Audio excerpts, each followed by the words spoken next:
சட்டம் மாறி வந்து மண்ணை முட்டும் காலில் சூழ்ந்து கைகள் தட்டும் வாழியவே தென்னவராட்சி திசைகள் எட்டும் நம்மவராற்றல் விண்ணை முட்டும் எட்டு திக்கும் முரசு கொட்டும் வாழியவே.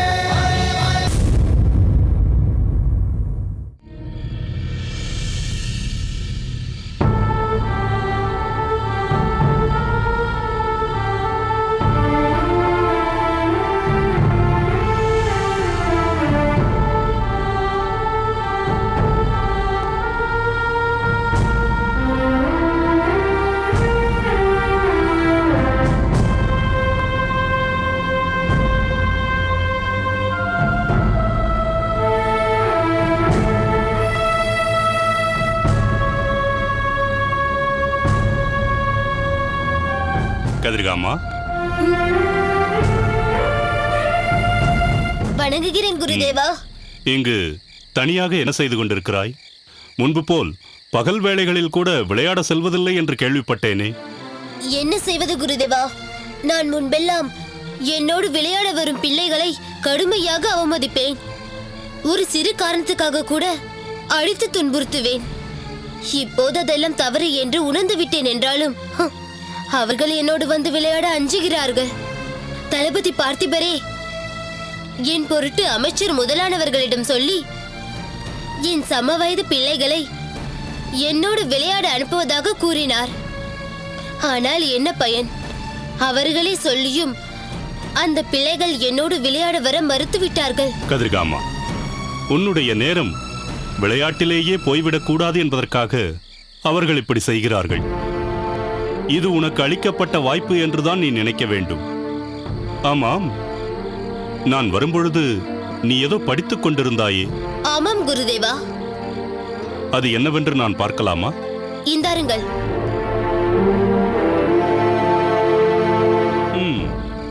பார்த்திபன் முத்துநகை என்று எழுதியிருக்கிறாய். பார்த்திபன் என் நண்பன், முத்துநகை என் தோழி. ஓ, உனது தோழன் தோழி என்பதற்காகத்தான் அவர்கள் இருவர் பெயரையும் இணைத்து எழுதியிருக்கிறாயா? நீங்கள் வேறென்ன நினைக்கிறீர்கள் குருதேவா? இல்லை இல்லை, வேறொன்றும் இல்லை. அவர்கள் நினைவு உனக்கு இருந்து கொண்டே இருக்கிறது இல்லையா? ஆம் குருதேவா. பார்த்திபன் மட்டும் என்னை சரியான நேரத்தில் கடுமையாக தண்டிக்காமல் போயிருந்தால் நான் என் பாதையில் தான் போய்கொண்டிருப்பேன். யாரும் நெருங்க முடியாது என்று நினைத்து கொண்டிருந்த என்னை அவர் பிடித்து கட்டி வைத்து தண்டித்தார்.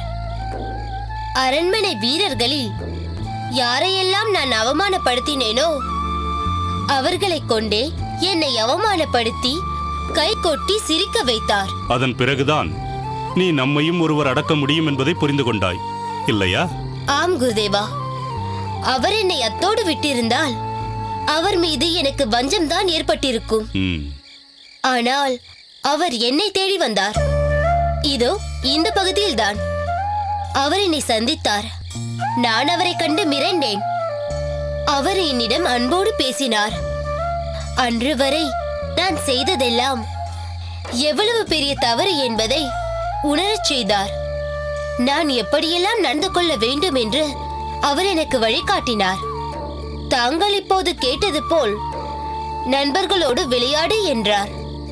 ஆனால் எனக்கு நண்பர்களே இல்லையே என்ற போது நானே உனக்கு நண்பனாக இருக்கிறேன் என்றார். அவர் சொன்னபடி இன்று வரை அவர் அப்படியே தான் இருக்கிறார். பார்த்திபன் மூலமாக என் மகள் முத்துநகையும் உனக்கு தோழியாகிவிட்டாள், அப்படித்தானே? ஆம் குருதேவா. நான் மாறிவிட்டேன் என்பது தெரியாமல் அவர் என்னிடம் கடுமையாக நடந்து கொண்டார். நீங்கள் வந்து நிலைமையை அவரிடம் எடுத்து சொன்னவுடன் அவர் புரிந்து கொண்டார். அது என் மனதை தொட்டது. பார்த்திபனுக்கு நான் நண்பன் என்றவுடன், அப்படியானார் இனி நானும் உனக்கு தோழி என்றாரே, அது எனக்கு மகிழ்ச்சியாக இருந்தது. கதிர்காமா, நீ அவர்கள் இருவரிடமும் எவ்வளவு அன்பும் மரியாதையும் வைத்திருக்கிறாய், எந்த அளவுக்கு நட்பு பாராட்டுகிறாய் என்பது எனக்கு இப்போது நன்றாக புரிகிறது. ஆனால் நீ அதற்கேற்றபடி நடந்து கொள்ளவில்லையே. ஏன் குருதேவா இப்படி சொல்கிறீர்கள்? அவர்கள் இருவரும் நீ நன்றாக படித்து கல்வியில் சிறந்தவனாக விளங்க வேண்டும் என்றுதானே ஆசைப்பட்டார்கள். ஆனால் நீ எங்கள் இல்லத்திற்கு வந்து படிப்பதையே நிறுத்திவிட்டாயே. என்ன அமைதியாகி விட்டாய்? அது சொல். அவர்கள் இருவருமே திடீரென்று ஒரு நாள் எங்கேயோ போய்விட்டார்கள். அதனால் என்ன? அதற்கு முதல் நாள் மாலை வரை கூட என்னுடன் பேசிக் கொண்டிருந்தார்கள். நாளை நாங்கள் இருக்க மாட்டோம், வெளியில் செல்கிறோம் என்று சொல்லிருக்க வேண்டாமா? ஒரு வார்த்தை கூட என்னிடம் சொல்லாமல் போய்விட்டார்களே. கதிர்காமா, முத்துநகை உனக்கு யார்? என் தோழி. எனக்கு மகள். என்னிடம் கூட என் மகள் எதுவும் சொல்லாமல் சென்று விட்டாள் என்பது உனக்கு தெரியுமா? என்ன? ஆம் கதிர்காமா, ஏதேனும் அரச காரியங்களில் ஈடுபடும் போது இப்படித்தான் யாரிடமும் சொல்ல மாட்டார்கள். அது அவர்களுக்கு இடப்பட்ட ஆணை. அதை மீறி எதுவும் செய்துவிட முடியாது. அதற்காக நாம் வருந்தக்கூடாது. இப்போது நீ செய்ய வேண்டியது என்ன தெரியுமா? எந்த காரணத்தை கொண்டும் உன் கல்வியை நிறுத்தாமல் தொடர்ந்து படிப்பதுதான். கல்வியின் பெருமையை ஔவையார் எப்படி பாடியிருக்கிறார் தெரியுமா? அறம்பொருள் இன்பம் வீடும் பயக்கும், புறங்கடை நல்லிசை நாட்டும், உருங்கவல் ஒன்று உற்றிழியும் கைகொடுக்கும், கல்வியின் ஊங்கில்லை சிற்றுயிருக்கு உற்ற துணை என்கிறார். கல்வி என்பது அறம், பொருள், இன்பம், வீடு என்ற அனைத்தையும் கொடுக்கும். எங்கும் நம் புகழை நிலைநிறுத்தும், எந்த நேரத்திலும் துணையாக வந்து கை கொடுக்கும் என்கிறார். அத்தகைய கல்வியில் நீ சிறப்பாக பயிற்சி பெற்றால்தானே உன் தோழனும் தோழியும் மகிழ்ச்சி அடைவார்கள். நம் நண்பன் கல்வியில் நம்மை விட சிறந்தவனாக மாறிவிட்டான் என்று மகிழ்வார்கள். தாங்கள் சொல்வது உண்மைதான் குருதேவா. எனக்காக இல்லாவிட்டாலும் அவர்களுக்காக நான் கல்வி பயில வேண்டும். நாளை முதல் எனக்கு தொடர்ந்து கல்வி கற்றுத்தாருங்கள்.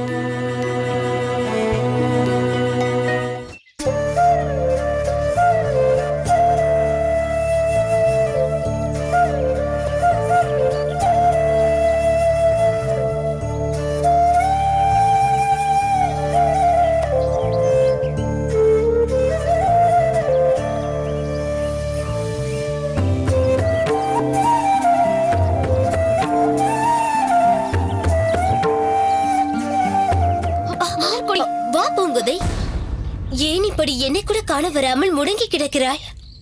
ஏன் இப்போது என் நிலை என்னவென்று உனக்கு தெரியாதா? எதை பற்றி சொல்கிறாய்? ஏதும் தெரியாதவள் போல் கேட்டு என்னை வேதனைப்படுத்தாதே மலர்கொடி. உன் அண்ணன் என்னை அவமதித்ததும் அதற்காக கண்ணீர் விட்டுக் கொண்டிருந்த எனக்கு நீ வந்து ஆறுதல் சொன்னதும் அதற்குள் மறந்து விட்டாயா? அது எப்படியடி மறக்கும்? ஆனால் அதற்கும் நீ இங்கு என் தந்தையாரை உன் மாமாவை காண வருவதற்கும் என்ன சம்பந்தம்? அவர் என்ன நீ பூங்கோதை ஏற்றுக்கொள்ள வேண்டாம் என்று என் அண்ணனிடம் சொன்னாரா என்ன? அவர் ஒன்றும் அப்படியெல்லாம் சொல்ல மாட்டார். ஓ, என் தந்தையிடம் உனக்கு அவ்வளவு நம்பிக்கையா? அதில் என்ன சந்தேகம்? ஆனால் இந்த விஷயம் அவர் வரைக்கும் சென்று அவர் உன் அண்ணனை கடுமையாக பேசிவிடக்கூடாது என்றுதான் கவலைப்படுகிறேன். என்னை காணும் அவர் வாமா பூங்கோதை எப்படி இருக்கிறாய் என்று கேட்க நான் என் மனம் தாங்காமல் எல்லாவற்றையும் அவரிடம் சொல்லிவிடுவேனோ என்று அச்சமாக இருக்கிறது. அவரது அன்பான பேச்சுக்கு அவ்வளவு சக்தி இருக்கிறது. பூங்கோதை, நீ என் தந்தையிடம் எவ்வளவு மதிப்பு வைத்துள்ளாய் என்று எனக்கு இப்போதுதான் புரிகிறது. இருந்தாலும் அவருக்கு இதெல்லாம் இப்போது தெரியாமல் இருப்பதே நல்லது. யாருக்கு எது தெரியக்கூடாது?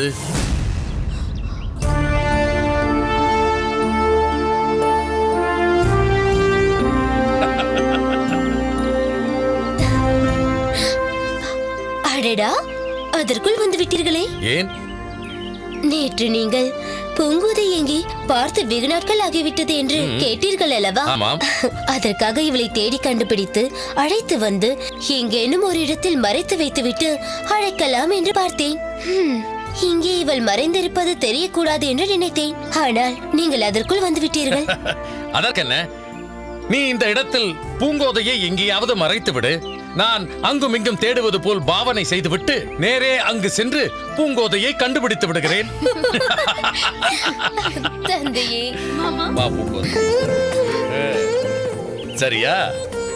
மாமா, ஒரு சாம்ராஜ்யத்தை அரசாளும் தாங்கள் ஒரு குழந்தை போல எங்களோடு விளையாடுவது எங்களுக்கு வியப்பாக இருக்கிறது.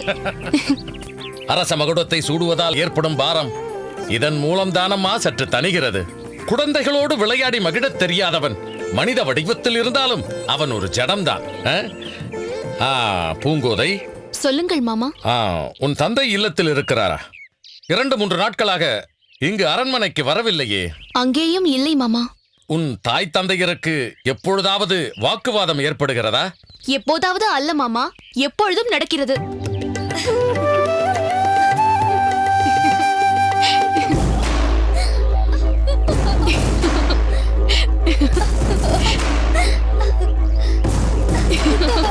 பூங்கோதை,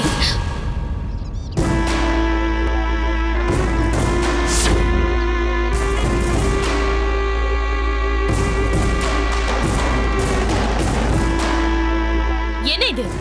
மாமன்னரிடம் பேசிக் கொண்டிருக்கிறோம் என்ற மரியாதை இல்லாமல் இப்படி சிரித்துக் கொண்டிருக்கிறாய். பூங்கோதையை ஏன் கோபித்துக் கொள்கிறாய் மங்கம்மா? நான் தான் அவளிடம் விளையாட்டாக ஏதோ பேசிக் கொண்டிருந்தேன். அப்படியே இருந்தாலும் அவள் தன் எல்லையை மீறக்கூடாது இல்லையா அண்ணா? தங்கை மகள் என்ற உரிமையோடு மாமன்னரான தாங்களே அவளிடம் அன்பு காட்டி சிரித்தாலும் அவளோடு சேர்ந்து மலர்கொடியும் சிரித்துக் கொண்டிருப்பது நன்றாகவா இருக்கிறது? ஏன், அதனால் என்ன? அண்ணா, நீங்கள் எளிதாக கேட்டுவிட்டீர்கள். நான் இங்கு வரும்போது இங்கு உள்ளவர்களே கணவர் சிறைப்பட்டிருக்கும் நேரத்தில் இளவரசி இப்படி சிரித்துக் கொண்டிருக்கிறாரே என்று ஏளனமாக ஒருவரை ஒருவர் பார்த்துக் கொள்வது உங்களுக்கு எப்படி அண்ணா தெரியும்?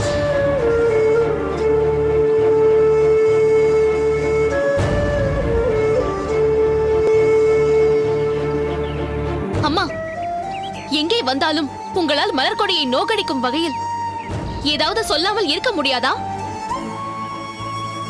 இது என்னடி வீண் பழி? நான் எதற்கு மலர்கொடியை நோக்கடிக்க வேண்டும்? என் அருமை அண்ணன் மகள் இரு பெரும் பேரரசர்களே இணைந்து நின்று நாடே வியந்து பாராட்ட திருமணம் நடத்தி அனுப்பி வைத்த மலர்கொடி இங்கு தாய் வீட்டிற்கு வரும்போது தன் கணவர் இல்லாமல் தனியாக வரும் நிலை ஏற்பட்டு விட்டது என்று நான் எப்படி கலங்கிக் கொண்டிருக்கிறேன் என்பது உனக்கு தெரியுமா? தெரியும் தெரியும்.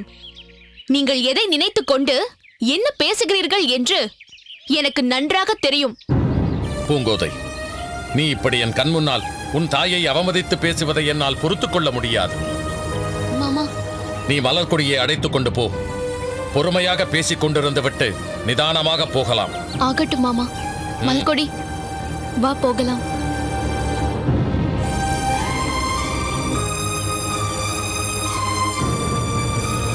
என்ன மங்கம்மா, இன்று இவ்வளவு தூரம் வந்திருக்கிறாய்? என்ன அண்ணா, ஏன் இப்படி கேட்கிறீர்கள்? நான் தங்களை காண இங்கு வந்ததில்லையா? நாள் கணக்காக இங்கேயே இருந்து உரையாடியதில்லையா? தாங்கள் என்னிடம் தந்த அரிய பணிகளை நிறைவேற்றி தங்களுடைய பாராட்டுகளை பெற்றதில்லையா? இல்லை என்று யார் சொல்ல முடியும்? ஆனால் இப்பொழுதெல்லாம் நீயாகவே சில பணிகளை உருவாக்கி கொண்டு அதிலேயே மூழ்கி கிடக்கிறாயே, அதற்காக கேட்டேன். எனக்கென்று என்ன பணிகள் இருக்கிறது? எல்லாம் தங்களை பற்றிய சிந்தனைதான். என்னை பற்றி இப்பொழுது நீ சிந்தித்து என்ன ஆகப்போகுது? செய்ய வேண்டியதை எல்லாம் திட்டமிட்டு செய்தவர்கள் அல்லவா அதை பற்றி சிந்திக்க வேண்டும். ஆமாம் ஆமாம். யார் செய்தார்கள் என்று ஏதாவது தெரிந்ததா?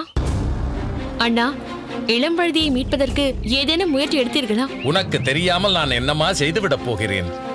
உன் கணவனை பலியிட்டு என் மருமகனை மீட்க வேண்டுமென்றால் என்னால் அதை எப்படி ஏற்றுக்கொள்ள முடியும்? அதுதான், நடப்பது நடக்கட்டும் என்று இருந்து விட்டேன். இப்படி இந்த அரண்மனையில் ஒவ்வொருவரும் பேசாமல் இருந்தால் எப்படி? அண்ணா, பார்த்திபன் என்ன ஆனான்?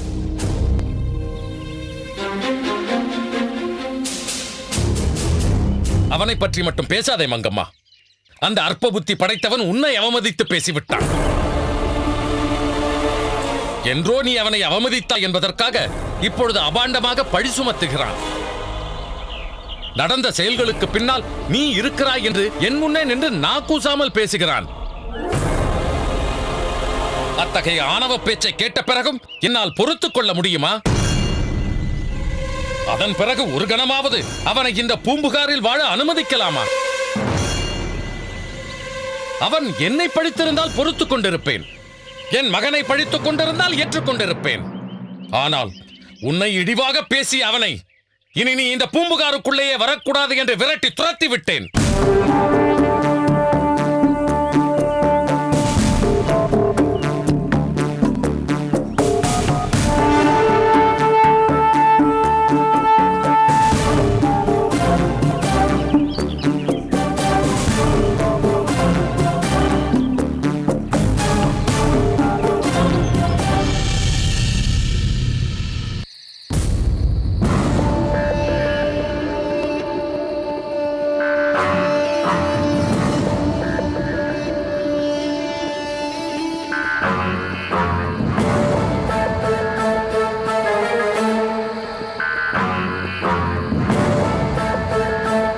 வா பைரவா.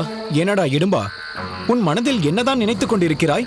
நீ எதை பற்றி கேட்கின்றாய் என்று எனக்கு தெரிந்தால் தானே நான் அதற்கு விடையளிக்க முடியும்.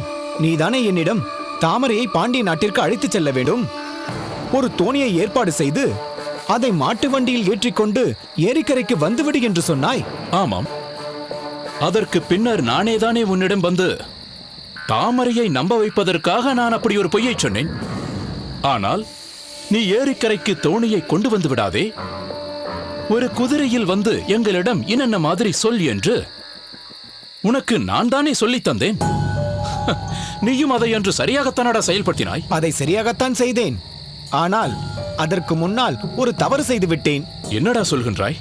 இடும்பா, முதலில் நீ கூறியதை உண்மை என்று நம்பி தோணிக்காரனுக்கும் மாட்டு வண்டிக்காரனுக்கும் முழு காசையும் முன்பே கொடுத்து விட்டேன்.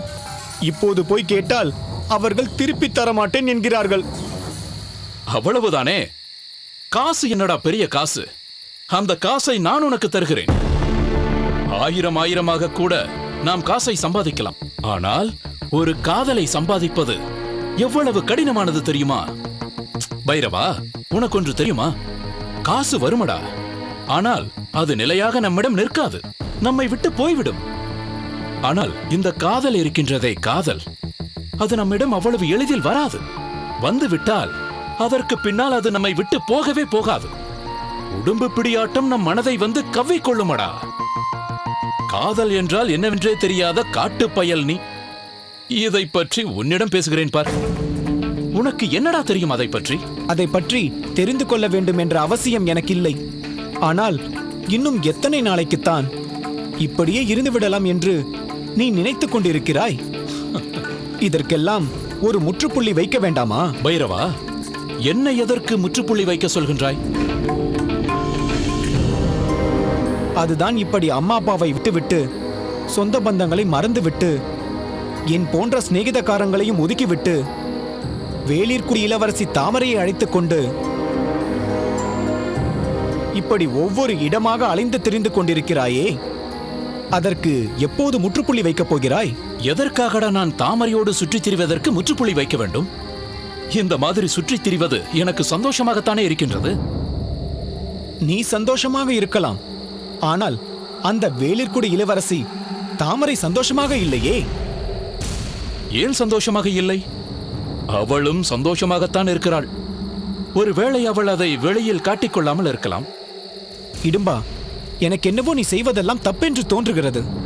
தாமரை முன்பாக என்னிடம் பாண்டிய நாட்டிற்கு போக வேண்டும், தோணி வேண்டும் என்றெல்லாம் சொல்லுகின்றாய். அதற்கு பின் என்னிடம் வேறு மாதிரி அவளிடம் பொய் சொல்ல சொல்லுகின்றாய். என்னடா, இதெல்லாம் உனக்கு தப்பாக தெரியவில்லையா? அடே, என்னடா பெரிய தப்பு? அப்படியே நான் தப்பு செய்திருந்தாலும் அது தப்பே இல்லை என்கின்றேன். தப்பு செய்யாத மனிதன் எவன் இருக்கின்றான்? இருக்கலாம். அதற்காக ஒரு பெண்ணோட வாழ்க்கையில் விளையாட வேண்டுமா? பெண் பாவம் பொல்லாதது, அது குலத்தையே வேறறுத்து விடும் என்று பெரியவர்கள் சொல்லுவார்கள். நீ கேட்டதில்லையா? பைரவா, இந்த பெரியவர்கள் சொல்வதையெல்லாம் எப்பொழுதும் நாம் பெரிதாக எடுத்துக்கொள்ளக் கூடாது. அவர்கள் தங்கள் சுயநலத்திற்காக, அவர்கள் வீட்டு பெண்களை மற்றவர்களிடமிருந்து காப்பாற்றுவதற்காக இப்படி எதையாவது சொல்லிக் கொண்டுதான் இருப்பார்கள். அவன் காதலுக்காக உயிரையே கொடுக்கின்றான். நான் பொய்தானடா சொன்னேன், நாடகம் தானடா ஆடினேன். அதுவும் யாருக்காக? என் காதலுக்காகடா.